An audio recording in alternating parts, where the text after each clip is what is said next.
Hello everyone, কেমন আছো তোমরা সবাই? আশা করি সবাই ভালো আছে। আর তোমরা ভাবছো আজকের ভিডিওটা কী নিয়ে? হ্যাঁ বলছি। আর হ্যাঁ, তোমাদের সাথে কেন এতদিন ভিডিও শেয়ার করতে পারিনি সেটাও বলবো তোমাদের। তো আজকে আমি তৈরি করছি ভার্নিশ। হ্যাঁ, তোমরা ঠিকই শুনেছো, আজকে আমি তৈরি করতে চলেছি ভার্নিশ। আর কি বলতো, সবসময় তো ভার্নিশ কিনে ওঠা সম্ভবই নয়, তাই আমি বাড়িতেই ভার্নিশ তৈরি করব। আর তোমরা প্রথমেই দেখতে পেলে এখানটায় আমার ভার্নিশ তৈরি করার জন্য মোট দুটো জিনিস লাগবে, সেটা হলো জল আর যে কোনো চিট হলেই চলবে। আর কি, তারপর আমি জল আর চিটকে ভালো মতন মিক্স করে নেব। আর হ্যাঁ, তোমরা চিট যত পরিমাণে নিবে জলটাও তত পরিমাণে নেওয়ার চেষ্টা করবে, তার থেকে একটু কম হলেও চলবে।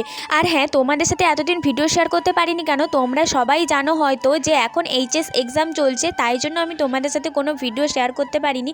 কিন্তু এক্সাম শেষ হয়ে যাওয়ার পর পার ডে চেষ্টা করব তোমাদের সাথে ভিডিও শেয়ার করার জন্য। আর এই গাছ কৌটোটা দেখছো কতটা গ্লেজ করছে, আর এটা আমি নিজের হাতেই তৈরি করেছিলাম। তো তোমরা পারলে একবার বাড়িতে ট্রাই করে দেখো। আজকের জন্য টাটা।